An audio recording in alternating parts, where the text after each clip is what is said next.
The opioid plague continues to be a major drain on America's workforce. Employers literally are not finding workers that are not addicted to drugs. That's how many of them are applying for these jobs.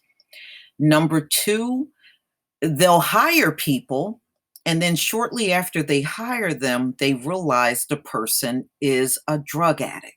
And because they're noticing the strange behavior on the job. And this has been an ongoing problem that's been impacting businesses all across the country. So, as we know, many people now can't even get through the pre-employment part of applying for a job. They usually fail the drug test.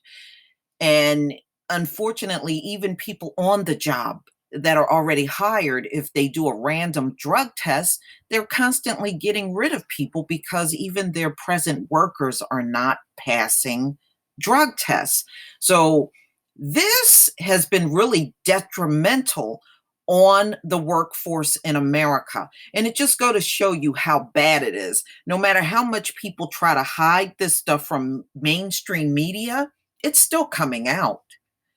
I have never heard the mainstream media even talk about how the opioid plague is taking its toll on the workforce in America. Hell, they won't even talk about how many it's killing. And we know it's over 175 a day, but they're completely silent practically on this whole thing as people continue to struggle to find workers, and people are just constantly failing drug tests, or they're just not qualified because they have too many gaps in their employment history, which is one of the biggest signs that there's a drug addiction.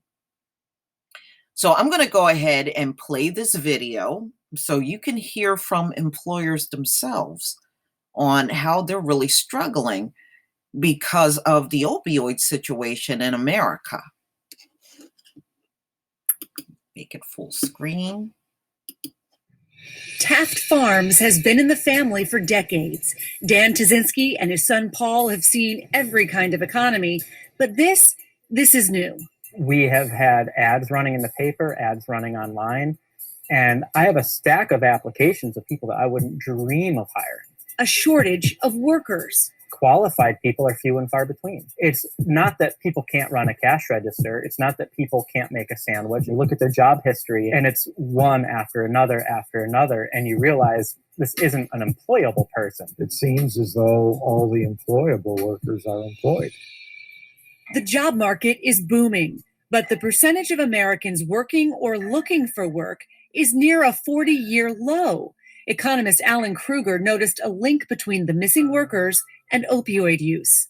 If you look at the counties where more medication is being prescribed, we've seen a bigger drop in the labor force participation rate for both men and for women. And increase in the prescription rate can account for between 20% and 25% of the decline. Contractor John O'Brien knows the signs. I have a little list in my head of things I watch for. Person X is really, really good on certain days, and then on other days it looks like he's just completely lost. A guy who has a backpack and he's very protective of it, and he brings it absolutely everywhere we go, and it's always that big backpack. That's a really good red flag. Have you ever hired somebody and then realized quickly, oh no, I have a substance abuse issue here that's not safe? Unfortunately, all too many times. I've had to let people go in literally every aspect of the business, from out in the field to in the back, in the kitchen, in the store. We've also dealt with a lot of people that are going through the recovery process, and there are stages and there are relapses. And unfortunately, if there's even the slightest relapse, you can't take it. We've had to let some people go that you really root for and you want to make it, and you can see the potential, but you also, as a business owner, you can't hold that person's hand through the process. I have to look at it from this standpoint. Is this a person I would put on a $50,000 piece of equipment and turn loose in the field where they could wreak havoc? This is a new part of the economic story, the opioid epidemic, a personal tragedy now holding back the labor market. We have an epidemic that is killing over 30,000 people a year. That's going to have macroeconomic consequences. And we're pretty close to full employment now. If the US is going to see faster growth, it's going to come about because we find workers somewhere. The best source, I think, are the workers who are out of the labor force, trying to figure out ways to make it possible for them to regain their footing and return to the labor force. That's what Dr. Jenny Michaels does for a living. She is the medical director at the Breen Center for Addiction Treatment.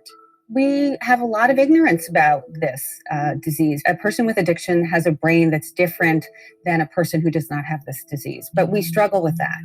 And we judge people. And we also love to punish them. We love to put them in jail rather than rehabilitating them. For so many years, it's almost very American to define yourself by what you do. Right now, they're being defined by their addiction.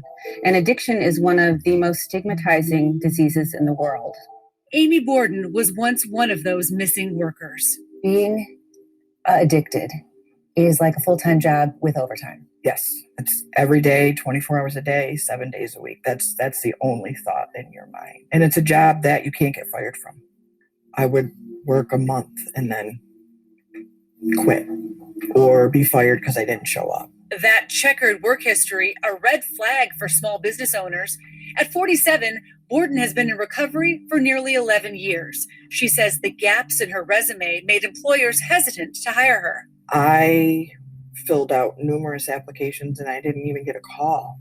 So a lot of times there wasn't even the opportunity to say, this is what happened.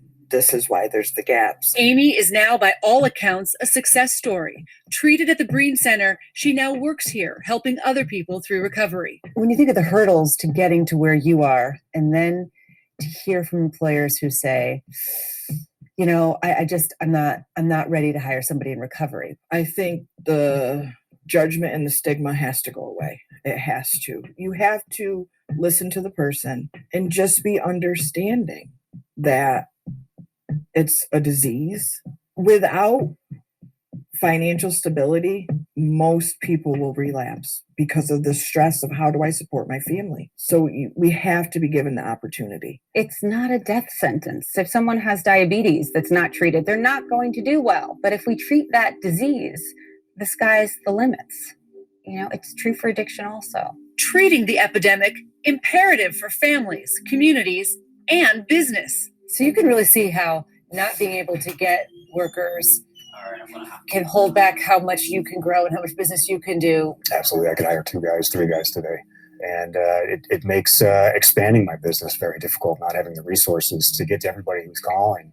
With the business owners, they're just sick and tired of seeing the same old, hearing the same excuses, having the same problems that in the end really does come down to hurting the wallet.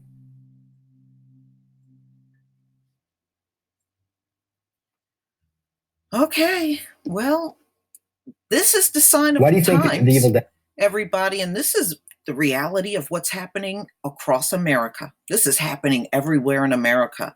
And I can tell you, just going through articles, I read so many articles of employers complaining about either having junkies on the job or a bunch of junkies that can't pass a pre-employment drug test, or the person is just not qualified altogether because they have a history of just disappearing, too many gaps, which is a sign right there that there are some drug issues. And productivity is literally dropping in America because of this drug addiction. But that's what's happening. And it's not going to get better. You're talking 175 plus per day. And you would think something like this would be in mainstream media in a big way, but it's not. You know, I think there are still too many people trying to hide this thing. And I'm telling you, you're wasting your time. It can't be hidden. These people are out in public. I see them out in public. I see the tweakers. I see the opioid addicts. I see the heroin addicts. They're all out here. You know, so I don't know what you're trying to keep silent because these people are already out here. Many people have already seen them. Millions of people have already been out or been in their neighborhoods and seen these junkies out and about. Please tell me what you think, ladies and gentlemen. Please leave your comment and subscribe. Don't forget to hit on the notification bell twice and join me on Black Junction TV and blackspot.com. Peace, family.